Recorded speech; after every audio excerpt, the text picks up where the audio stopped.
Yo, what up, guys? How you doing? Welcome back to the channel. Today, we'll be reacting to Kendrick Lamar's latest album, Mr. Morale and the Big Steppers. Now, I hope you had an opportunity to listen to this album for yourself, man, because it's an album that I feel we've been waiting. We've been waiting since Damn, and I think Damn, when Damn came out, I was still like in college.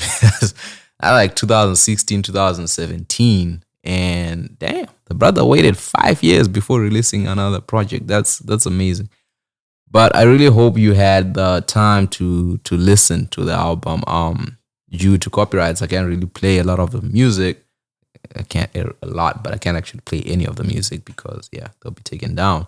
What I'm gonna go with is just give you guys a breakdown of what I thought of the album, song by song, and then we can have a discussion in the comment section. So the album starts with a song called "United in Grief," and the gist of it is I grieve different, and it takes you through. For me, it's like the first song, so that was like, oh, okay, Lama is back. It's a very interesting intro to his music, and but it reminds me, I first became a fan of Kendrick during Good Kid, Mad City. And ever since then, his albums have not been the same. I remember when To Pimp a Butterfly came out, I was super disappointed because I expected Good Kid, Mad City, like after songs like Bitch Don't Kill My Vibe, to go into King Kunta. That was left field, so I was not expecting that. And then when we moved from that and we got into Damn, it's like he went through this whole level whereby artistically he just became a different artist, which then takes us to this album, Mr. Morale and the Big Steppers, which now the sense that you now know what to expect from Kendrick. I don't feel like in this album he changed or he became a bigger or a different type of artist. I feel like his artistry remains the same because he's mastered that. And the music now is just Kendrick. Like, this is a Kendrick type of album. And the one thing that I like about his music is you don't really get a lot of like pop hits. I don't know, maybe some will come out and they'll find a way of making them pop. But most of the songs, they're conscious songs with deep meaning. Just from a quick listen today, because I was listening to the album the whole day, one of the songs that picked up for me was Father Time. In this one, he mainly talks about growing up without a father, the essence of men who grow up without fathers, how they also have daddy issues, how they wish there was somebody who was in your life who would have told you that they loved you, who would have told you times to man up, who would have told you all that, and how you go around searching for that love, searching for that love, be it from women, be it from whoever, because that's something that's always been lacking in your life. And without anybody there to tell you that they love you in the way that a father could, and just how much respect should be given to men who actually have to grow up on their own. One part of that song that really touched me is the part where he said, we learn to be a man hidden by being gangster, and it's crazy how a lot of times guys will be like, oh, I'm just being gangster. Being gangster means I'm being tough. Being gangster means I'm standing up. Being gangster means I'm facing up to the situations that I'm facing. And I like how Kendrick just touches upon that and highlights that. It's like one of those things that happen, but we never really talk about them. Like, oh, you were thinking that, Another song that picked out for me was Auntie Diaries. My auntie is a man now, and then they're not in the bed now. It's like, yo, bro, it's crazy. And then how his cousin is a girl now, and how his cousin, when it comes to the LGBTQ community, it's crazy how we live in a time and we live in societies that have this discrimination upon people to whereby people are super afraid to be themselves around even their family. And I come from such a country where, it's looked down upon, and it's not something that families really are ready and know how to comprehend when you have someone who's a member of this. So a lot of people have to hide their sexuality, and it's sad, but that's the society and culture that I grew up within.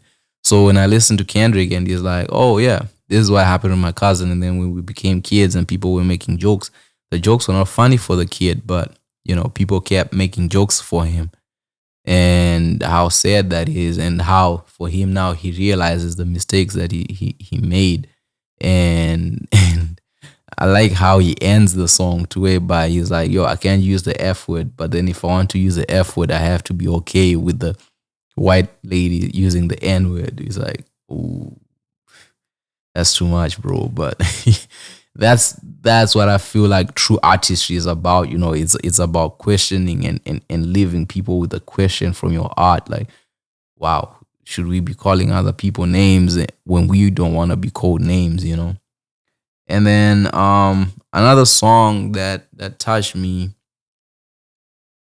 Okay.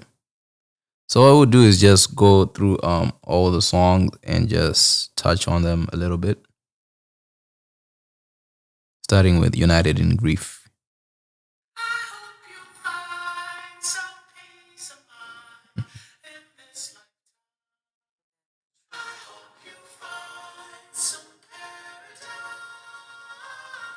That's just how you start an album, man. Like, regardless of how you feel about anybody, starts out with those choirs, and then he just goes into that I grieve different. And it's crazy how we actually all grieve different.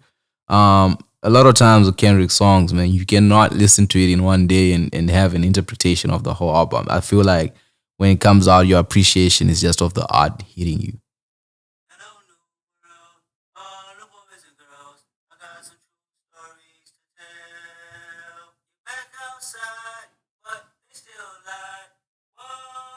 We back outside, man. No more wearing masks. Hey, but hey, they still don't want us to be free.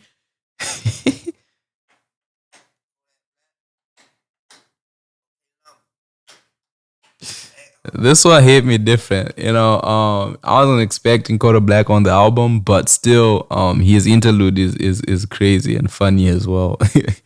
Yeah.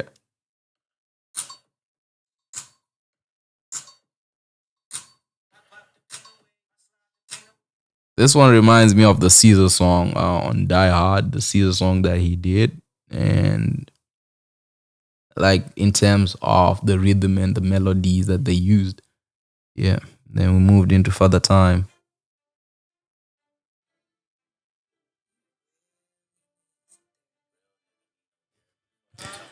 Yeah, it's just about yeah, they use the N word, the real ends need therapy, and then it's like, nah, I don't need therapy, fam. You need therapy. I don't know what you're talking about, but yeah.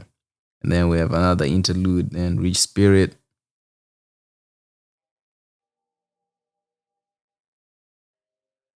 Oh yeah, another song that pops up for me that I want to speak about was "We Cry Together."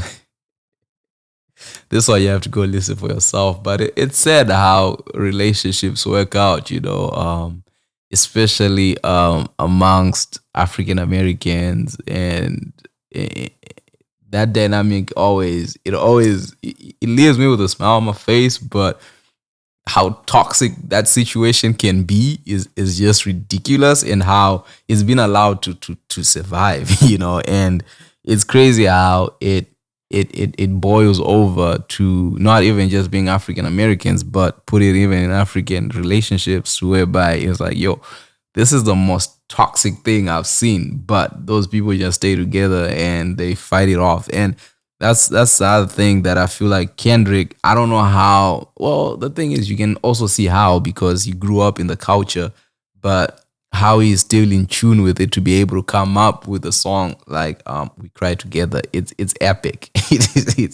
It's really epic. And then the other songs, people call me cry. Yeah, so it's a dope album. We'll be listening to more of it, and then I'll be coming back with more interpretations to each of the songs that I feel like are really big. But I really like what he did with this album.